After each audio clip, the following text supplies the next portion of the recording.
অভ্যাসৰ জৰিয়তে আমি ইন্দ্ৰিয়ক সংযম কৰিব পাৰোঁ। এয়া হৈছে ভগৱন্তৰ মুখৰ বাণী।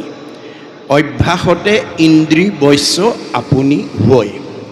ভগৱন্তই কৈছে ভয় নকৰিবা, অভ্যাসৰ দ্বাৰা সকলো ইন্দ্ৰিয় সংযম হ'ব।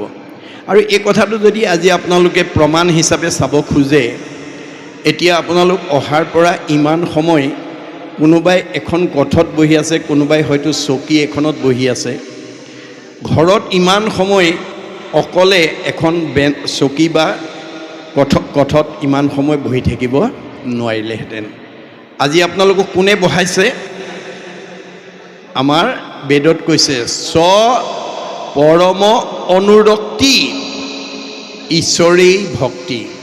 আজি আপোনালোকে ভাগৱতৰ কথা শুনিবৰ কাৰণে, জানিবৰ কাৰণে, বুজিবৰ কাৰণে এটা অনুৰাগ লৈ বহি আছে। এই অনুৰাগে ভক্তিৰ প্ৰতীক। ই ইন্দ্ৰিয়বিলাকক আপোনা আপুনি সংযম কৰিব। এই অনুৰাগৰ দ্বাৰা আপোনালোকে জীৱক মুক্তি প্ৰদান কৰিব পাৰিব। ভাগৱতৰ প্ৰথম স্কন্ধতে ইয়াৰ ক্ৰমটো দেখুৱাইছে: আগ্ৰহ, ৰতি, প্ৰীতি, ভক্তি, শান্তি, মুক্তি। 6 নম্বৰত আমাৰ জীৱই মুক্তি পাই যাব। আপোনালোকে আজিৰ দৰে অভ্যাসৰ জৰিয়তে যদি ইন্দ্ৰিয়ক সংযম কৰি ভগৱন্তৰ কথা শ্ৰৱণ কীৰ্তন কৰিব পাৰে, আপোনালোকৰ প্ৰত্যেকৰ জীৱই পৰম মুক্তি লাভ কৰিব। কিন্তু ক্ৰমটো কেনেকৈ? আগ্ৰহ, ৰতি। আগ্ৰহ হ'লেহে আপুনি বহি থাকিব পাৰিব। আগ্ৰহ নাথাকিলে বহি থাকিব নোৱাৰে। আৰু বহি থাকিলেহে প্ৰীতি, প্ৰেম ভাৱটো আহি যাব। জানে, প্ৰেম অহাৰ লগে লগে ভক্তি আপোনাৰ ঘৰলৈ আহি যাব। ভক্তি অহাৰ লগে লগে আপোনাৰ জীৱই শান্তি পাব, আৰু শান্তি পোৱা জীৱই মুক্তি লাভ কৰিব। এইটো আমাক দেখুৱাইছে আস্বাদ সৰ্বভয় বৰ্জনম। সকলোকে অভয় দিব, কাকো আপুনি ভীতিগ্ৰস্ত নকৰিব। সৰ্বধৰ্ম সমানত্তম, সকলো ধৰ্মকে সমান চকুৰে চাব। আৰু অস্পৃশ্য ভাৱটো নানিব।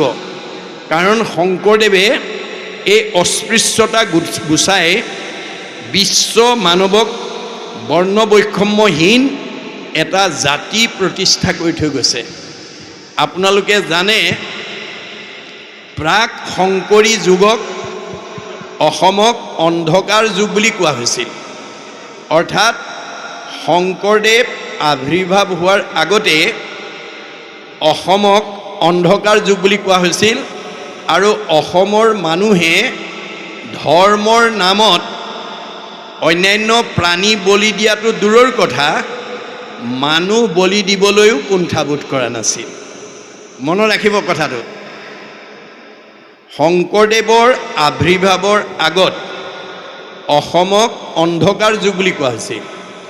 আৰু অসমৰ মানুহে ধৰ্মৰ নামত অন্যান্য জীৱ জন্তু বলি দিয়াৰ উপৰিও মানুহ বলি দিবলৈও কুণ্ঠাবোধ কৰা নাছিল। তেনে এটা সন্ধিক্ষণত শংকৰদেৱে অসমত আবিৰ্ভাৱ হৈ অসমৰ চাৰিওফালে ঘূৰি চাই দেখিলে যে অসমত বিভিন্ন জাতি জনগোষ্ঠীৰ লোকৰ বাসস্থান, আৰু এই সকলোবিলাক ঈশ্বৰৰ অমৃতৰ সন্তান। এই আধ্যাত্মিক দৰ্শনটো অৰ্থাৎ আত্মা সম্পৰ্কীয় জ্ঞানটো মই যদি অসমবাসীক দি যাব নোৱাৰোঁ, অনাগত দিনত অসমৰ মানুহ একতাৰ দোলেৰে বান্ধ খাব নোৱাৰিব, সমন্বয়ৰ সেতু বান্ধিব নোৱাৰিব। সেইকাৰণে শংকৰদেৱে প্ৰথমতে অসমক অন্ধকাৰৰ পৰা পোহৰলৈ নিবৰ কাৰণে সমাজ সংস্কাৰৰ পথটোকে হাতত তুলি লৈছিল। কেনেকৈ লৈছিল? দ্বিতীয় স্কন্ধ ভাগৱতত উল্লেখ কৰি থৈ গৈছে। কিৰাতক চাৰি খাচী গাৰু মিৰি যৱন কংক গোৱাল ধুবাজে তোৰোক অসম লোক কুবাচ মেল চাণ্ডাল আনু সব পাপী কৃষ্ণ সেৱ কৰ সংগত পবিত্ৰ হয় হৰিত একান্তে ভকতি কৰিয়া বৈকুণ্ঠে সুখে চলয়। আজি এই কান্দেৱাল সত্ৰৰ দুদিনীয়া ভাগৱত পাঠ ব্যাখ্যা অনুষ্ঠানলৈ এই অঞ্চলৰ সকলো জাতি জনগোষ্ঠীৰ লোকে আহি শুনিব পাৰে, ইয়াত কোনো বাধা নাই। আৰু ভাগৱত শুনি বৈকুণ্ঠৰ পথটো প্ৰশস্ত কৰিব পাৰে, ইয়াত কোনো বাধা নাই। গতিকে শংকৰদেৱে সেই আধ্যাত্মিক জ্ঞানটো জগতবাসীক দি যাবৰ কাৰণে সকলো জাতি জনগোষ্ঠীৰ পৰা ভকতক সংস্কাৰ কৰি লৈ আহিলে। কেনেকৈ? ভগৱন্তৰ হাজাৰটা নামৰ পৰা এটা এটা নাম দি সংস্কাৰ কৰি আনিলে, আনি সমাজত পৰিচয় কৰাই দিলে। কি বুলি? সেই সমাজৰ লোকসকল, মই আজি তোমালোকৰ মাজলৈ গাৰুৰ ভকত আনিছোঁ। এওঁক আজিৰ পৰা তোমালোকে গাৰু বুলি ঘৃণা নকৰিবা। এওঁ ঈশ্বৰৰ অমৃতৰ সন্তান। এওঁক আজিৰ পৰা তোমালোকে গোবিন্দ আতৈ বুলিবা। এয়া মই নগাৰ ভকত আনিছোঁ। এওঁক আজিৰ পৰা তোমালোকে নৰোত্তম আতৈ বুলিবা। এয়া মই যৱনৰ ভকত আনিছোঁ। এওঁক আজিৰ পৰা তোমালোকে জয় হৰি আতৈ বুলিবা। এয়া মই কাৰ্বিৰ ভকত আনিছোঁ। এওঁক আজিৰ পৰা তোমালোকে ভোলাই আতৈ বুলিবা। এয়া মই জয়ন্তীয়াৰ ভকত আনিছোঁ। এওঁক আজিৰ পৰা তোমালোকে মাধৱ আতৈ বুলিবা। এয়া মই হীৰাৰ ভকত আনিছোঁ। এওঁক আজিৰ পৰা তোমালোকে মথুৰা দাস আতৈ বুলিবা। এয়া মই আহোমৰ ভকত আনিছোঁ। এওঁক আজিৰ পৰা তোমালোকে নৰহৰি আতৈ বুলিবা। এয়া মই কছাৰীৰ ভকত আনিছোঁ। এওঁক আজিৰ পৰা তোমালোকে বলাই ৰমাই বুলিবা।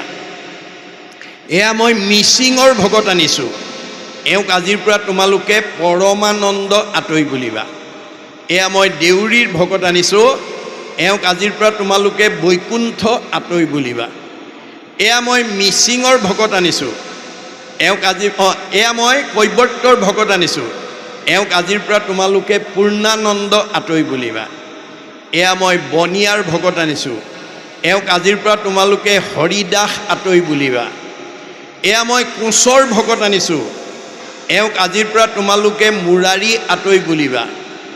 এয়া মই কলিতাৰ ভকত আনিছোঁ। এওঁক আজিৰ পৰা তোমালোকে গোপাল আতৈ বুলিবা। এয়া মই ভুটীয়াৰ ভকত আনিছোঁ।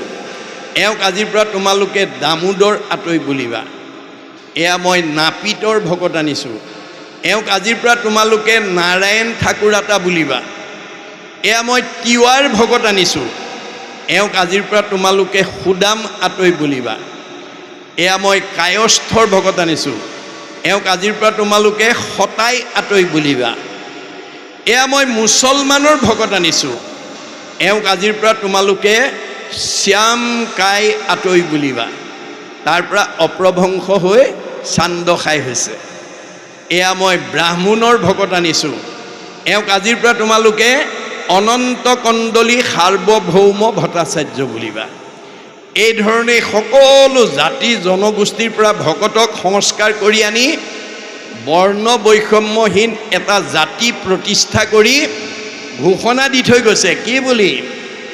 অহৰিক ভজয় যিটো তাকে বোলে জাতি, কৃষ্ণত বিমুখ যিটো সেহিহে অজাতি। ভগৱন্তক ভজিলে জাতি আৰু ভগৱন্তক নভজিলে অজাতি। চৈতন্যপন্থীয়েও কৈছে, মুচিও শুচি হয় যদি হৰিক ভজে, শুচিও মুচি হয় যদি হৰিক তেজে। আৰু মাধৱদেৱে ঘোষাত লিখিছে, ৰাম বুলি তৰে মহা মহা অন্ত জাতি, যিটো নাম নলৱে হীনতো হীন আতি। প্ৰথম স্কন্ধ ভাগৱতত 28,000 ঋষিয়ে কৃষ্ণ বৈকুণ্ঠ প্ৰায়ণ হোৱাৰ লগে লগে পৃথিৱীলৈ কলি আহিল বুলি ভাবি ত্ৰেতা যুগৰ যজ্ঞ আৰম্ভ কৰি দিলে, কলি পাপৰ পৰা মানুহক উদ্ধাৰ কৰিবৰ কাৰণে। এদিন দুদিন নহয়, হাজাৰ হাজাৰ বছৰ যজ্ঞৰ ধোঁৱাৰে গা ধোঁৱা বৰণীয়া হৈ গ'ল। কিন্তু কলিক খেদিব নোৱাৰিলে।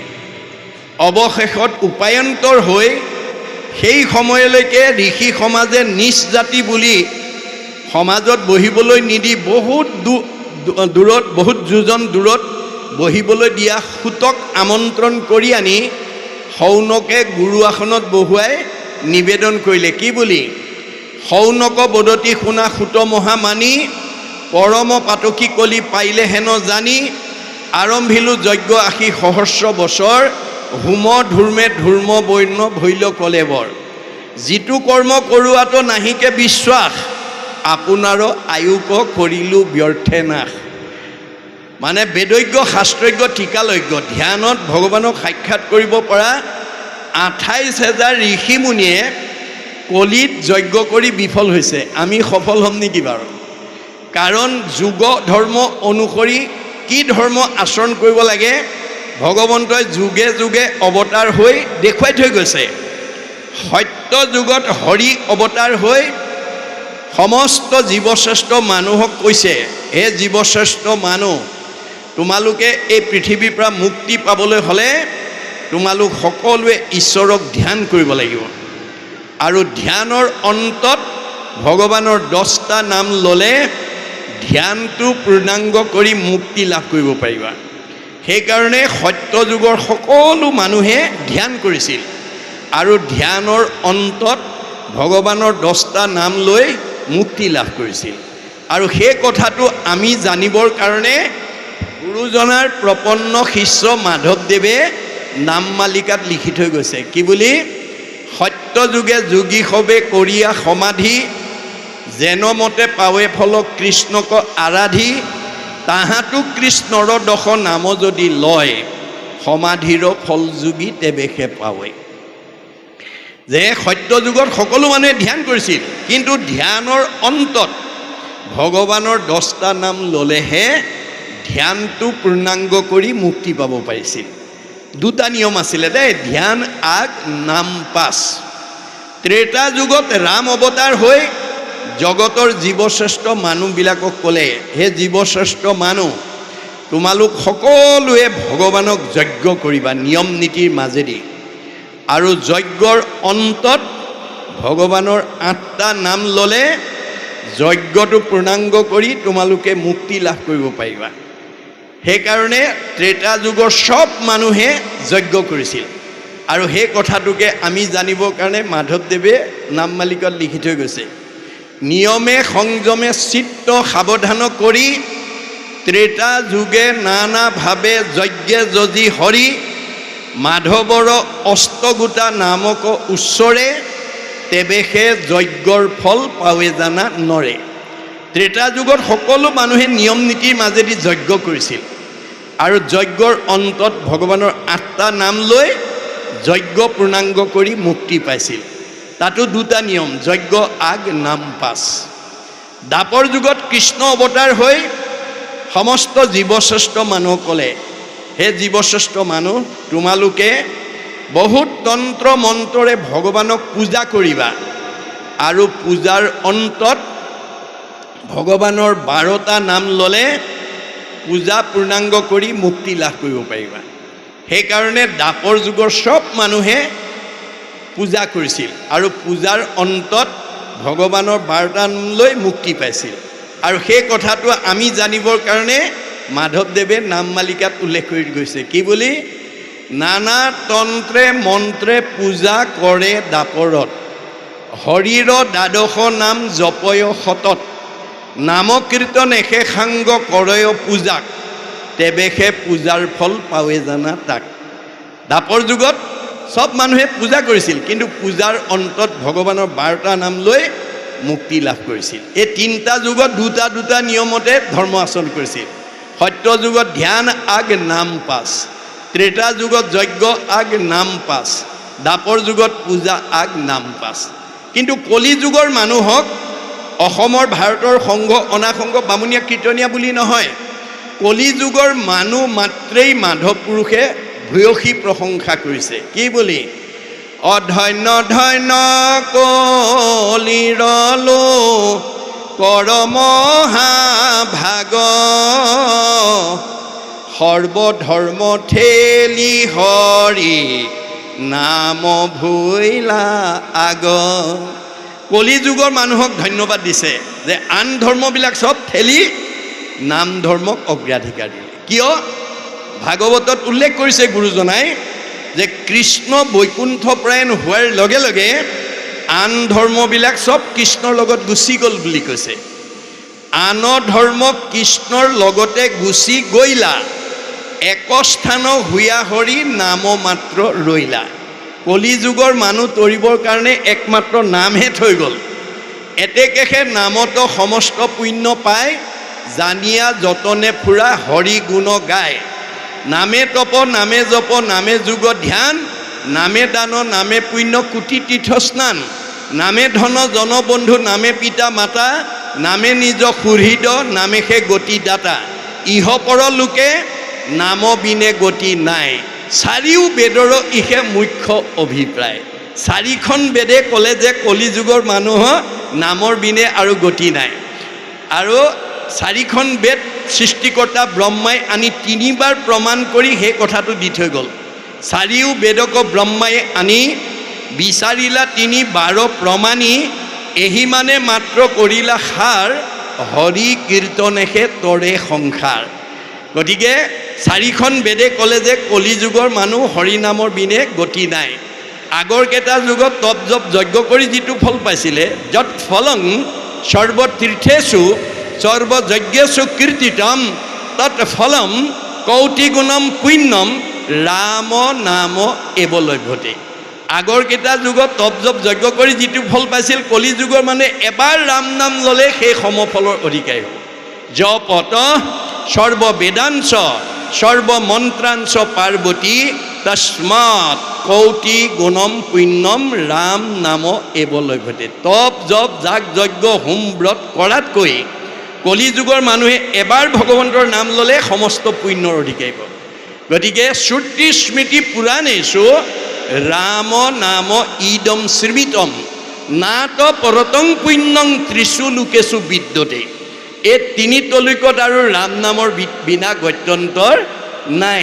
আগৰকেইটা যুগত ধ্যানে যজ্ঞে পূজাৰ কহিছে যেন ফল, হৰিৰ কীৰ্তনে তাক সাধয় সকল। কলিযুগৰ মানুহে হৰিনাম ল'লে সমস্ত হৈ যাব। তাকে নাজানি 28,000 ঋষিয়ে যজ্ঞ কৰি বিফল হৈ গৈছিল। আমি জানো সফল হ'ম? এই তথ্য আমাক দি আছে। গতিকে আমাক বেদে মাত্ৰ নিয়মৰ কথা কৈ আছে দেই, যুগ সাপেক্ষ ধৰ্মৰ কথা কৈছে। আৰু মাধৱদেৱে সমস্ত জীৱশ্ৰেষ্ঠ মানুহক উদ্দেশ্যি কি বুলি কৈছে? মিনতিৰে কৈছে, মিনতি বচন বোলো সৰ্বজন শুনিও শাস্ত্ৰৰ মৰ্ম, আপোনক কুশল চোৱা যেবে তেবে নেৰিবাহা যুগ ধৰ্ম। কোনোবা জাতি জনগোষ্ঠী বিশেষ সমাজক উদ্দেশ্যি কোৱা নাই, জীৱশ্ৰেষ্ঠ মানুহক উদ্দেশ্যি কৈছে যে তোমালোকে যদি নিজৰ মংগল কামনা কৰা যুগ ধৰ্ম নেৰিবা। যুগ ধৰ্ম কি? সত্য যুগে ধ্যান, ত্ৰেতা যুগে যজ্ঞ, দাপৰ যুগত পূজা, কলিত শৰীৰ কীৰ্তন বিনাই আৱৰ নাহিকে দুজা। দুজা মানে দুটা নিয়ম নাই। আগৰ তিনিটা যুগত দুটা নিয়মত ধৰ্ম কৰিছিল। কলিযুগৰ মানুহে অকল নাম ল'লেই সমস্ত ফল পায়। সহজ উপায় দিছে দেই সাৰ্বজনীন সনাতন।